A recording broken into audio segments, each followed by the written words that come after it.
Okay, hi and welcome back. Today I'm going to be trying to take the gib key off of the flywheel. We've got a friend to make a pulley remover for us, which I'm going to try fit, and if it doesn't fit, I'm going to file down these edges, which I think I might need to anyway. I'm going to get that done, and this is just me a video coming along. Just before I start the video, I just want to say please subscribe, because at the moment I think I'm only on 5 subscribers. And if you're watching this, I'm sure you're into this type of content, and I'm going to be uploading probably every 2 weeks or so. So it isn't that many uploads, but it really helps out the channel if you do subscribe. Okay, so this is just the way that it was built for me. I gave them some measurements, so I haven't actually tried it on yet. Yeah, that's to thingy at the front, which is probably like the worst place. It could be too thick. So I'll probably have to file away the key a little bit here. I'll have to file the key away because it's too thick here. I won't want to take too much off so it doesn't go snap though. I don't really know what the basic strategy is when filing. I've got a kit of 3 here, and I've just got this flat one, and I think that's probably just the best way to do it. Okay, I think I've got it thingied enough. I had to take off lots in the end, probably more than I wanted to. So it used to be out to here, but now it's down to here. It's probably more than I wanted to take off, but I guess by the end of this video you'll know if it's snapped off or not. And if I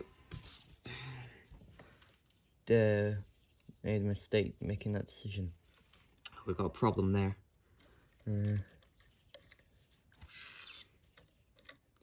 That is a problem.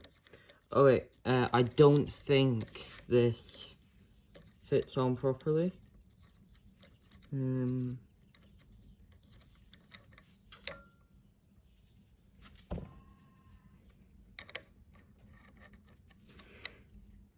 Because these bolts are like just on the crisp of that, but they hit it. So I don't know whether, like there, I don't know whether that is probably tight enough on, or if it risks damaging. Yeah, that one there's like hardly on it at all. So, I don't know.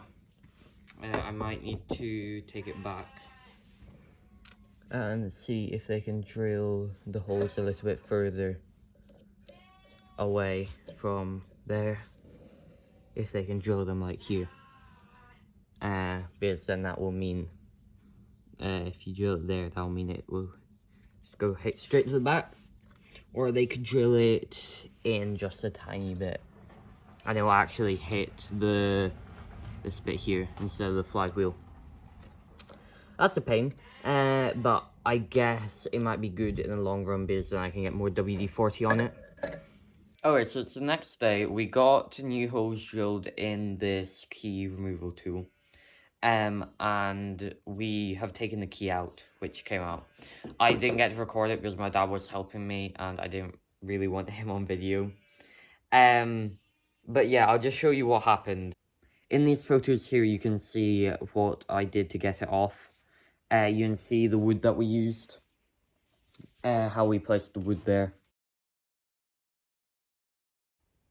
So this here is the key that came out. It's got a little divot in the middle, and it was in that far. This is the tool we were using. We got the new holes drilled in, so when it went on, they actually fitted and went into the flywheel. And see, one was there. We put these wood blocks there to try minimize damage to the flywheel, but you can see it just went through. So then we got a tiny piece of metal and put it on top of here. and then put the metal in between the thing and the wood, so it didn't go through. It came out. I haven't actually looked at this since we did it, but you can see there's a little bit of damage to this, so that shows you how much force we put into it. But anyway, it's off now. It's down here. So the next thing is I'm just going to be pouring WD-40 down in here, in the crack that it made. And hopefully it will seep down around. And we don't quite know how we're planning on getting the flywheel off yet. We might use a pulley, like is in this book here. There's a pulley in this book, and we might use that. We might hopefully find someone who can make us one of those, or we might just go to the resort that we have to hit it off with my rubber mallet. But I saw in someone's YouTube video that someone said that that's the best way to destroy the ball bearing for the crankshaft bearing. So I might not end up doing that. So I forgot to do another ending for this video. So yeah, I hope you enjoyed it, and I hope it maybe helped you trying to figure out how to get your one off. If you have any questions about it, please put in the comments. I'll be more than happy to answer them. And apart from that, I hope you enjoyed, and thank you for watching.